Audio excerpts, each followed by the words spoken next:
Shalom, baik kami dari kelompok 4. Kami di sini akan sharing dengan adik tingkat. Perkenalkan, nama saya Donesia Nusanta Bayu. Perkenalkan, nama saya Donatila. Perkenalkan, nama saya Melisa Francisca Welsi. Perkenalkan, nama saya Natania Pia dari Prodi 1 semester 1. Perkenalkan, nama saya Maya Ridwani. Dan saya Yudin Alis Riko. Baik, itu perkenalan singkat dari kami. Terima kasih. Teman-teman, sebelum kita memulai kegiatan sharing iman kita pada hari ini, baiknya kita memulai dengan lagu pembuka.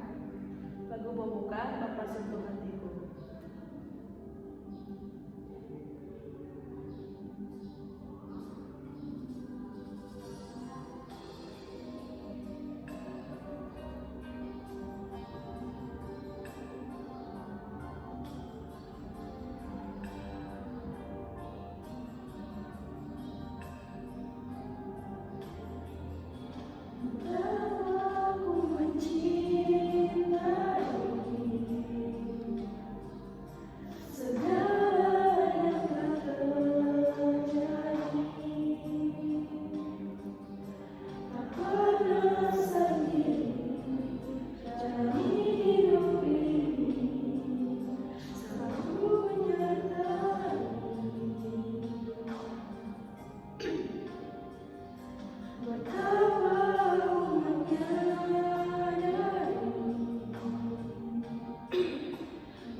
Teman-teman, sebelum kita memulai kegiatan pada hari ini, marilah kita berdoa.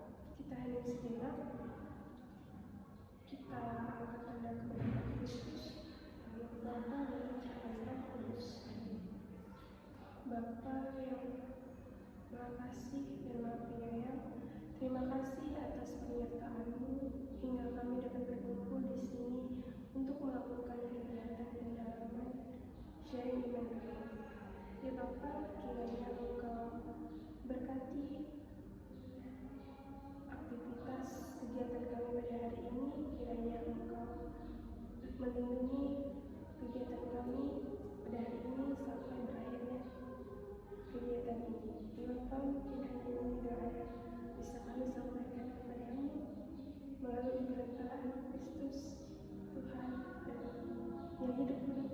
yang hidup dan berkuasa hingga sepanjang segala masa.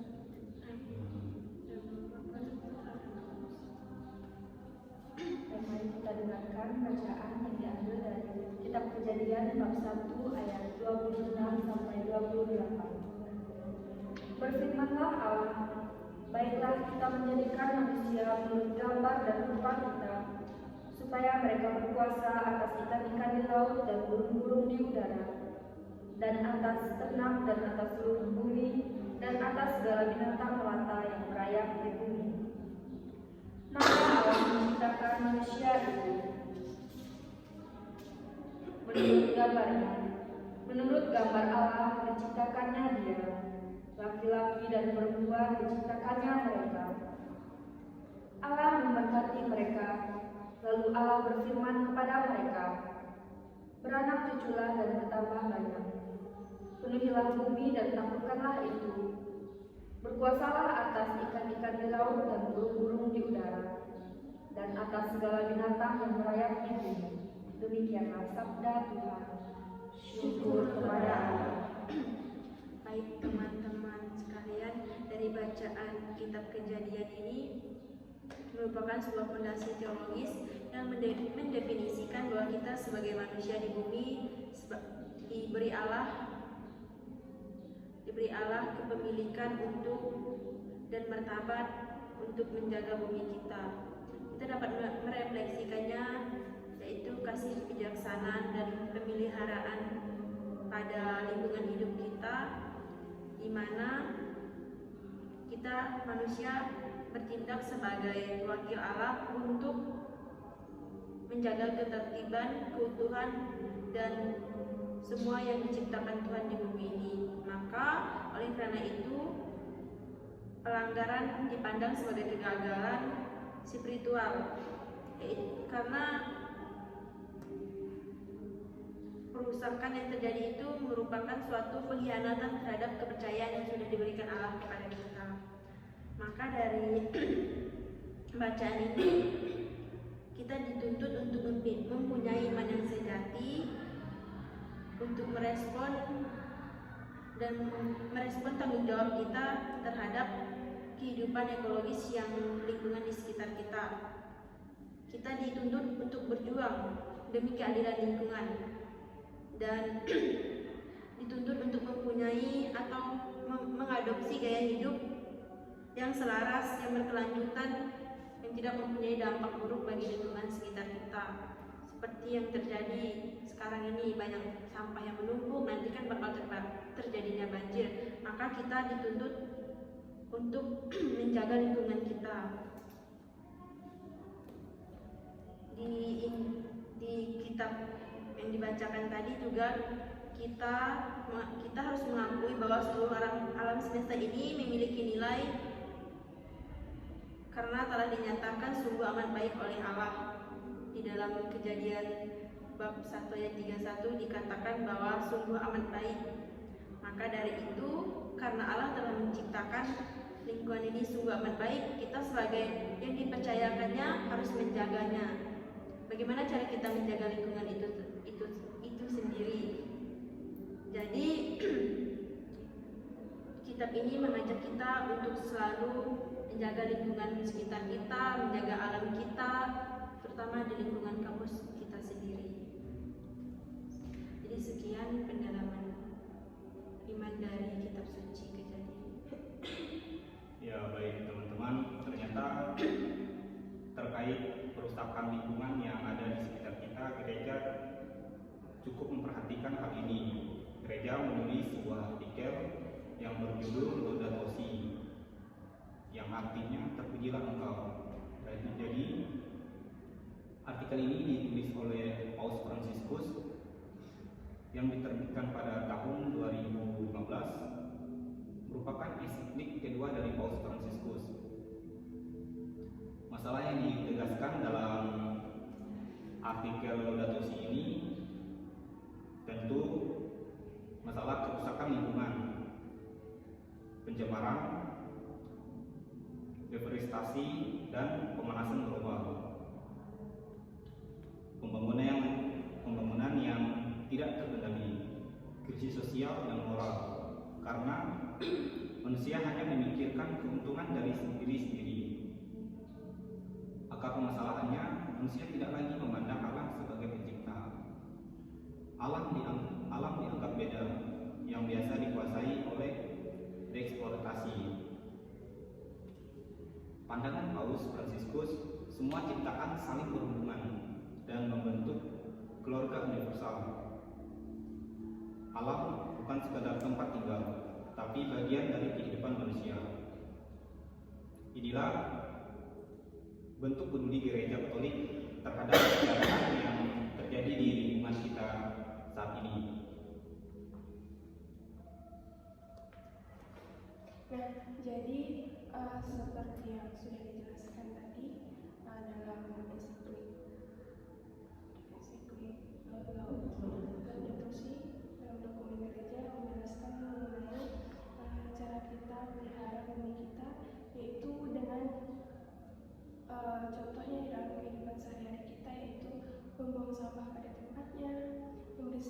sampah dan kita juga bisa melakukan yaitu kayak menanam pohon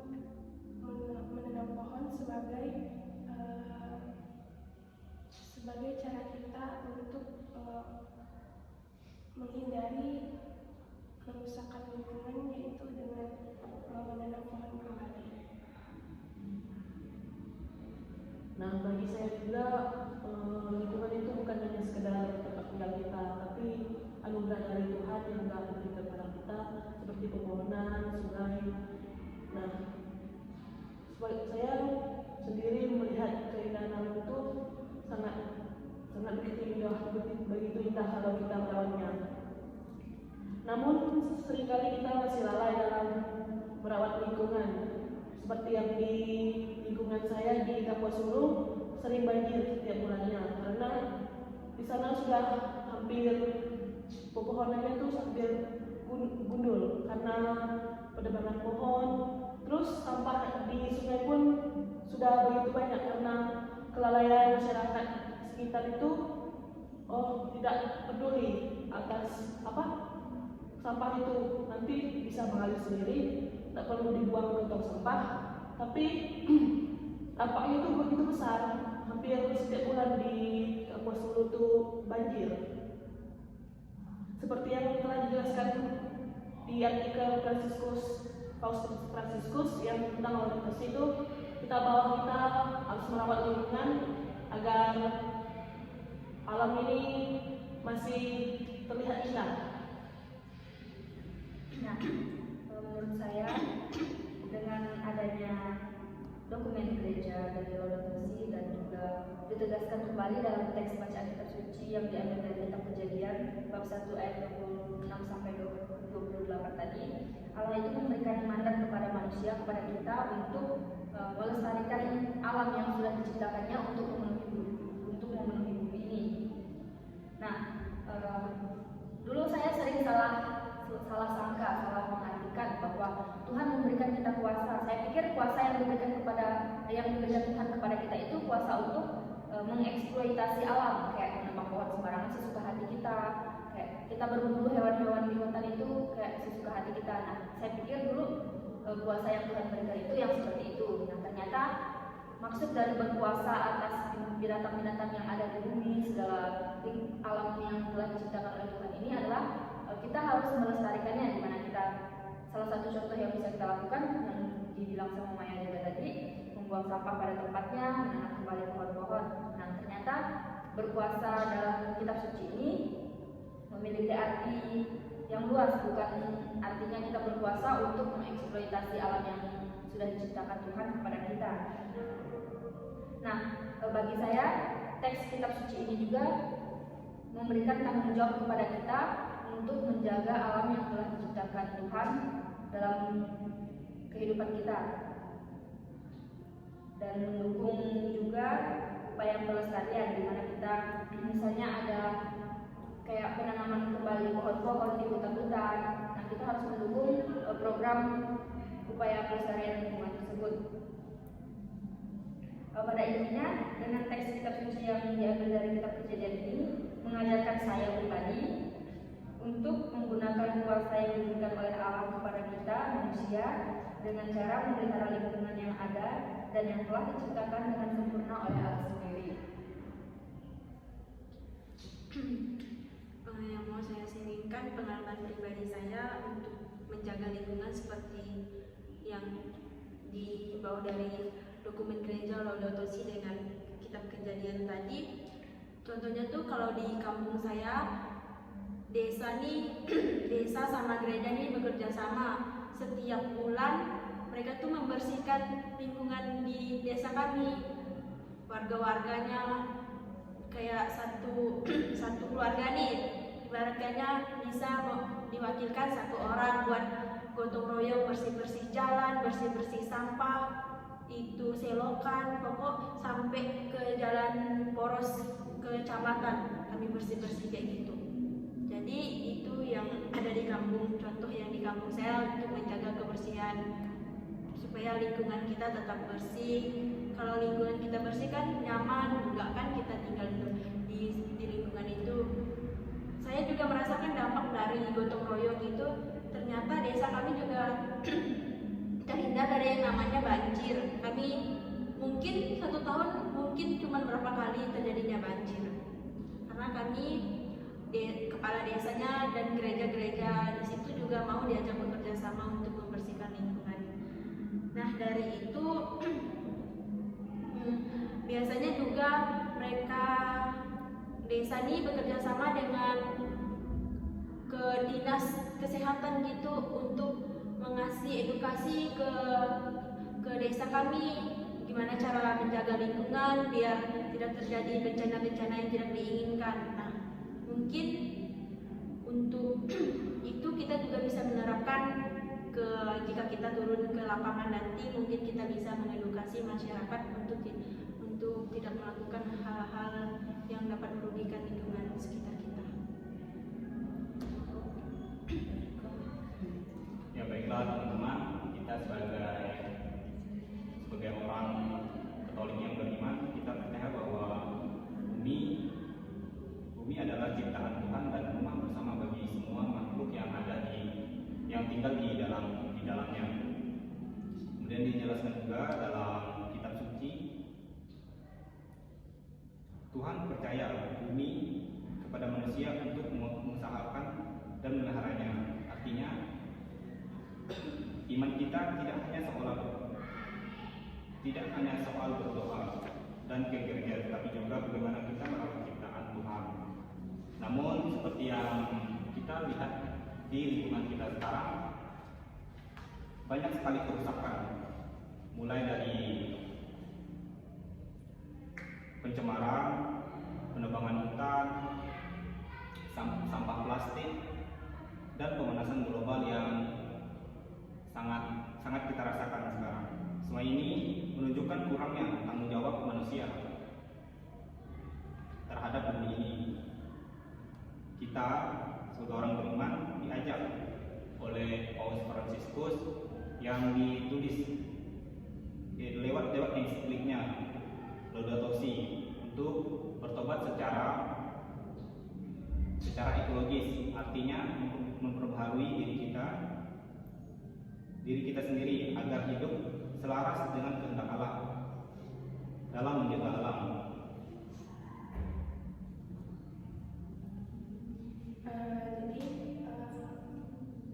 Berdasarkan pengalaman saya, kalau di kampung saya itu di mana bahwa di setiap kampung itu kami, kepala desa kami itu di setiap tahunnya itu pasti ada yang namanya penanaman pohon baru, yaitu sebagai bentuk cara kita menjaga alam agar terhindar dari yang namanya banjir. Dan juga di kampung kami itu bisa dibilang jarang terjadi banjir karena itu tadi,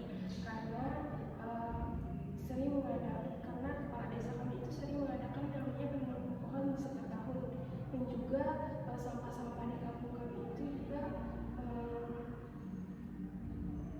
yang namanya pembuangan sampah khusus. Misalnya nih di setiap rumah itu ada tempat sampah khusus untuk menyimpan sampah, misalnya barang-barang yang sudah tidak dipakai. Nah itu sebagai bentuk seperti dokumen gereja tadi, sebagai bentuk cara kita menghargai alam, mencintai alam dan melestarikan alam, seperti dokumen gereja Laudato Si tadi. Bagaimana dengan anak sendiri, gimana pengalaman? Nah, kan di kampung kami itu kan dulunya suka terkena banjir kan. Jadi dari desa, dari kampung kami itu ada gotong royong untuk membuat selokan. Nah, terus dari ada apart-apart desa kan untuk mengusulkan membuat jalan biar jalannya itu agak tinggi. Nah, habis itu dari bupati untuk membantu dananya untuk memperbaiki jalannya. Nah, sekian dari saya, terima kasih. Nah, pihak gereja itu ada nggak dalam gotong royong tersebut?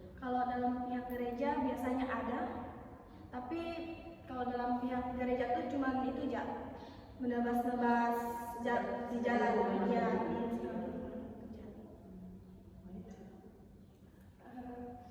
Baik, sekian kegiatan sharing iman kita pada hari ini. Baiknya kita Maksud kami di sini juga ingin merekrut adik agar terlibat dalam KBG ini, karena KBG ini sangat penting untuk pelestarian lingkungan. Dan di sini kami akan menjelaskan sedikit tentang keterampilan sosial pastoral, yaitu dalam bentuk pelayanan yang akan kami lakukan di lingkungan Villa Anugerah Permai 3. Aksi sosial yang dilakukan adalah membersihkan lingkungan kompleks Villa Anugerah 3. Tujuan kami membersihkan kompleks ini supaya mengurangi sampah yang ada di lingkungan tersebut, dan juga kami ingin merekrut kamu untuk ikut serta berpartisipasi dalam kegiatan ini, mengkaderisasi kamu sebagai pelayanan sosial untuk membentuk keterampilan sosial baik dalam bidang sosial maupun bidang pastoral. Karena kami juga butuh penerus untuk dalam memimpin dalam suatu komunitas itu. Jadi kami mengharapkan setelah mengikuti kegiatan sharing dan kaderisasi aksi sosial kami nanti, kami berharap nanti adik ini bisa meneruskan kegiatan itu, mungkin ngajak teman-teman sekelas buat bersih-bersih.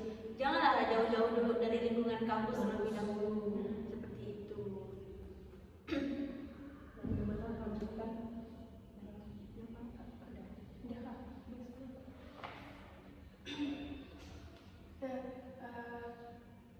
Kegiatan sharing iman kita pada hari ini sudah selesai.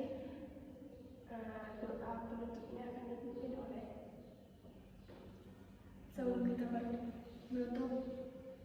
menutup sharing kita pada siang hari ini, mari kita berdoa. Mari kita mengangkat tanda kebenaran kita Tuhan Yesus Kristus dalam nama Bapa dan Putra dan Roh Kudus. Amin. Allah Bapa, Allah Putra dan Allah Roh Kudus, terima kasih atas pernyataan pada siang hari ini. Kami telah melaksanakan sharing pada hari ini.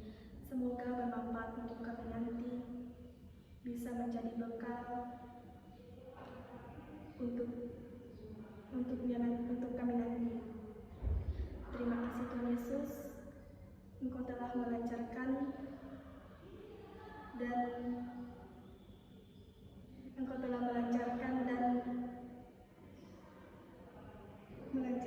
kegiatan kami pada hari ini.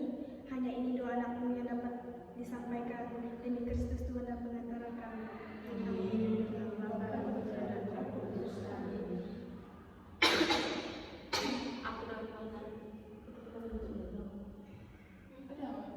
demikian kegiatan sharing iman kita pada hari ini.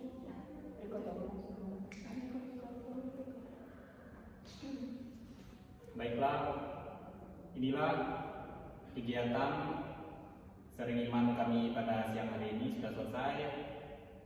Sekian dan terima kasih. Baik, kami dari kelompok 4 akan melakukan aksi sosial kami, yaitu memungut sampah di Komplek Villa Anugerah Permai 3 dengan tema Tangan Sebagai Saluran Kasih.